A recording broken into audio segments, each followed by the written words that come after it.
পশ্চিমবঙ্গ সরকারের স্বাস্থ্য বিভাগের পক্ষ থেকে কিন্তু 141টা শূন্য পদে আশাকর্মী নিয়োগ করা হচ্ছে। আর এই নিয়োগের জন্যে যে অফিসিয়াল বিজ্ঞপ্তি বা অফিসিয়াল নোটিশ, সেটা কিন্তু জেলা আধিকারিককরণের পক্ষ থেকে কিন্তু অফিসিয়াল বিজ্ঞপ্তি দিয়ে জানিয়ে দেওয়া হয়েছে। তুলনামূলকভাবে দেখতে গেলে 2023 সালের শেষের দিকে এই যে নোটিফিকেশানটা বেরিয়েছে, এখানে যে শূন্য পদের সংখ্যা আছে সেটা কিন্তু অনেক গুণ বেশি। এখানে টোটাল শূন্য পদের সংখ্যা কিন্তু 141টা। এই চাকরি পাওয়ার জন্য পশ্চিমবঙ্গের যে কোনো নাগরিক কিন্তু আবেদন করতে পারে। হ্যাঁ, কিছু শর্ত তাকে মেনে চলতে হবে, যেমন কিছু পড়াশোনা তাকে জানতে হবে, নির্দিষ্ট বয়সের মধ্যে তার বয়স থাকতে হবে, এর সাথে সাথে কিছু সার্টিফিকেট যদি তার থেকে থাকে তাহলে সেক্ষেত্রে কিন্তু সেই ক্যান্ডিডেট নিয়োগের ক্ষেত্রে কিন্তু অগ্রাধিকার মানে কিছু অ্যাডভান্টেজ কিন্তু পেয়ে থাকবে। তো সেই ডিটেলসগুলো আমরা প্রথম থেকে শেষ পর্যন্ত স্টেপ বাই স্টেপ আমরা দেখে নেব, আলোচনা করে নেব। কিন্তু তার আগে যদি তুমি চ্যানেলে প্রথমবার হয়ে থাকো, অবশ্যই কিন্তু চ্যানেলকে সাবস্ক্রাইব করবে আমাদের সাথে জুড়ে থাকার জন্যে। কোনো রকম সময় নষ্ট না করে আমরা ডাইরেক্ট অফিসিয়াল যে বিজ্ঞপ্তি, সেই বিজ্ঞপ্তিটা আমরা দেখে নেব। যে অফিসিয়াল বিজ্ঞপ্তিটা যে জায়গা থেকে বেরিয়েছে সেটা হচ্ছে জেলা আধিকারিককরণ, এই জায়গা থেকে কিন্তু প্রকাশ করা হয়েছে। এই বিজ্ঞপ্তিটা পশ্চিমবঙ্গ সরকারের তরফ থেকে, পশ্চিমবঙ্গ সরকারের আন্ডারে কিন্তু তোমাদের এই রিক্রুটমেন্ট প্রসেস বা নিয়োগ প্রক্রিয়াটা কিন্তু করা হচ্ছে, ঠিক আছে। এবারে প্রথমে ফার্স্ট অফ অল যেটা আমরা দেখে নেব যে নিয়োগাধীন পদ মানে কোন পদের আন্ডারে এটা রিক্রুটমেন্টটা করা হচ্ছে। নিয়োগ প্রক্রিয়াটা কিন্তু আশাকর্মী পদের ক্ষেত্রে কিন্তু এই নিয়োগটা করা হচ্ছে। আশাকর্মী পদের জন্য কিন্তু এখানে নিয়োগ করা হচ্ছে। এবার দেখো যে সবথেকে বড় বিষয় এখানে, সেটা হচ্ছে মোট পদের যে শূন্য পদের সংখ্যা আছে সেটা হচ্ছে 141টা কিন্তু টোটাল শূন্য পদের সংখ্যা আছে। কটা? 141টা কিন্তু টোটাল শূন্য পদের সংখ্যা আছে। এই পদের ক্ষেত্রেই কিন্তু এখানে এই নিয়োগ প্রক্রিয়াটা চালানো হবে, ঠিক আছে। একটা হিউজ কিন্তু সংখ্যা এখানে রিক্রুটমেন্টের জন্য রাখা হয়েছে। এবারে দেখো যে এখানে যারা আবেদন করবে তাদের কিন্তু একটা ন্যূনতম পড়াশোনা জানতে হবে। যে ন্যূনতম পড়াশোনাটা তাদের জানতে হবে সেটা হচ্ছে কেবলমাত্র ক্লাস 10 ক্লাস মানে মাধ্যমিক পাস হলেই কিন্তু চলবে, ঠিক আছে। কেবলমাত্র 10ম শ্রেণী পাস হলেই কিন্তু যে কোনো ক্যান্ডিডেট এখানে আবেদন করতে পারবে। কোনো এক্সট্রা তার কিন্তু পড়াশোনা জানার কোনো প্রয়োজন নেই। এবার তারপরে দেখো তাদের বয়স কত বছরের মধ্যে থাকতে হবে। বয়স যেটা থাকতে হবে সেটা হচ্ছে 22 বছর থেকে 40 বছরের মধ্যে তাদের বয়সটা থাকতে হবে। 22 বছর থেকে শুরু হচ্ছে আর আপ টু কিন্তু 40 বছর পর্যন্ত যে কোনো ক্যান্ডিডেট কিন্তু আবেদন করতে পারছে। খেয়াল রাখবে এই যে 22 বছর যে বয়সটা আছে এটা কিন্তু কেবলমাত্র এসটি আর এসসি ক্যান্ডিডেটদের জন্যে।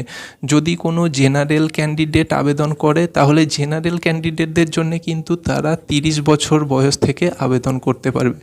জেনারেল ক্যান্ডিডেট হলে সেই ক্যান্ডিডেট কিন্তু 30 বছর বয়স থেকে আবেদন করতে পারবে আপ টু 40 বছর বয়স পর্যন্ত। আর কেবলমাত্র এই 22 বছরটা এসটি এসসি ক্যান্ডিডেট যদি থেকে থাকে কেবলমাত্র তাদের জন্য কিন্তু এই 22 বছর বয়সটা রাখা হয়েছে, ঠিক আছে।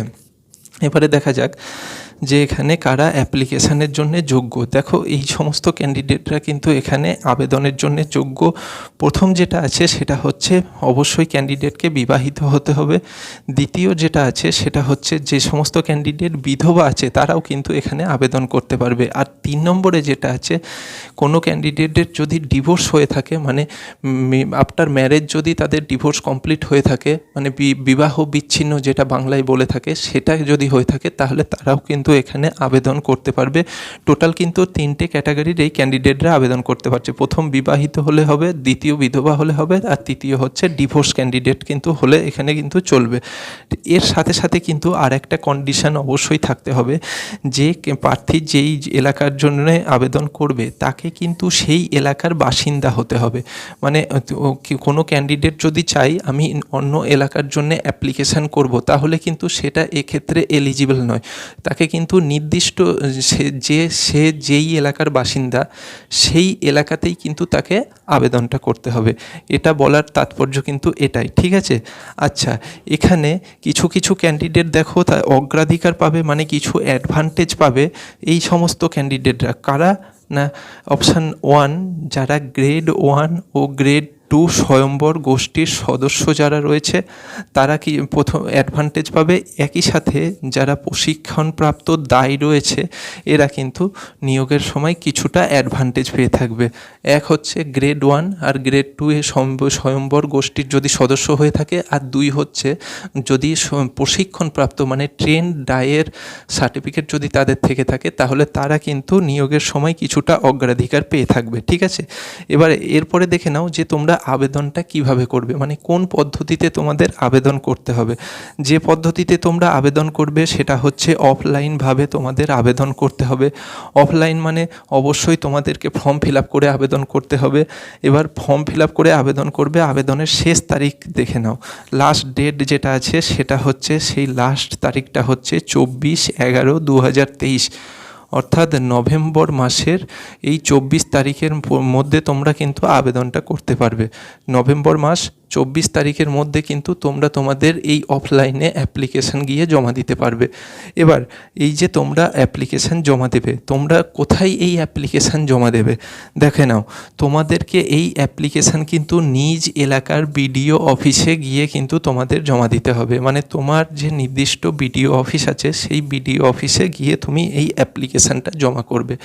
এবার এখানে একটা প্রশ্ন, যে তুমি যদি চাইলে নিজে হাতে গিয়েও তুমি বিডিও অফিসে ড্রপ করে আসতে পারো তোমার অ্যাপ্লিকেশান, অথবা যেটা করতে পারো চাইলে তুমি পোস্ট অফিসের মাধ্যমেও কিন্তু এই অ্যাপ্লিকেশান পাঠাতে পারো।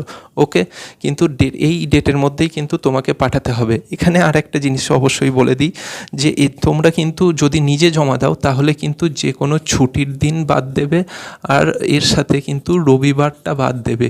এই দুটো দিন বাদ দিয়ে তোমরা যে কোনো দিন 11টা থেকে 3টে এই সময়ের মধ্যে কিন্তু যে কোনো দিন তোমরা বিডিও অফিসে গিয়ে তোমাদের অ্যাপ্লিকেশান ফর্ম কিন্তু জমা করতে পারো।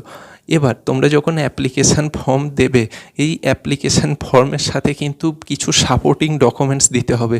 যে ডকুমেন্টসগুলো অবশ্যই দেবে, না হলে কিন্তু তোমার অ্যাপ্লিকেশান মানে গ্রান্ট করা হবে না বা বাদ দিয়ে দেওয়ার সম্ভাবনা কিন্তু থাকবে। প্রথম যে ডকুমেন্টসটা থাকবে তোমার অ্যাপ্লিকেশানের সাথে সেটা হচ্ছে মাধ্যমিক পরীক্ষার যে অ্যাডমিট কার্ড ছিল সেই অ্যাডমিট কার্ড কিন্তু দিতে হবে। দ্বিতীয় যে ডকুমেন্টসটা থাকবে সেটা হচ্ছে মাধ্যমিক পরীক্ষার মার্কশিট, অর্থাৎ তুমি যে পরীক্ষা পাস করেছো তার মার্কশিটের কিন্তু থাকতে হবে।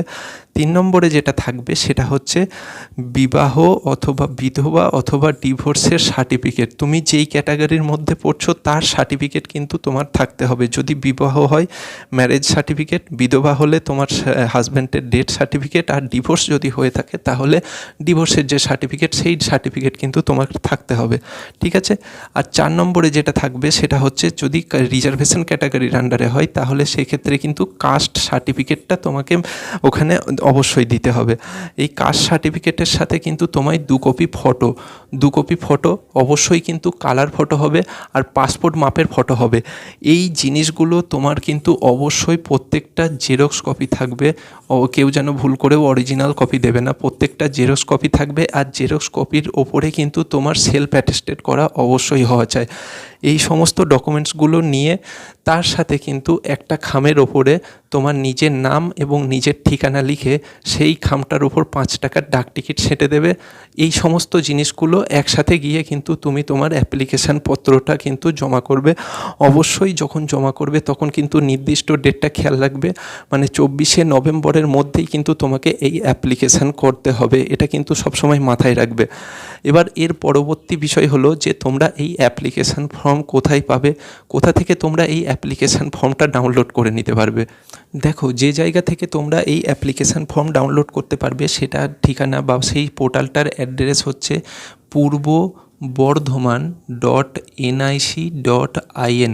ভালো করে নোট করে নেবে, purbo-bardhaman.nic.in। এই যে পোর্টালটা আছে এই পোর্টাল থেকে কিন্তু তোমরা অ্যাপ্লিকেশান ফর্মের সাথে সাথে অ্যাডমিট কার্ড দুটোই কিন্তু তোমরা সেই জায়গা থেকে ডাউনলোড করে নিতে পারবে, যেগুলো তোমরা ফর্ম ফিল আপ করে কিন্তু জমা দিতে পারবে। ওকে, আশা করি প্রথম থেকে শেষ পর্যন্ত ফুল ডিটেলস তোমাদের কাছে ক্লিয়ার হয়ে গেছে। এরপরেও যদি জিজ্ঞাসা করার থাকে বা প্রশ্ন থেকে থাকে সেটা অবশ্যই কমেন্ট বক্সে করবে। আমাদের সাথে জুড়ে থাকার জন্য চ্যানেলকে অবশ্যই সাবস্ক্রাইব করবে।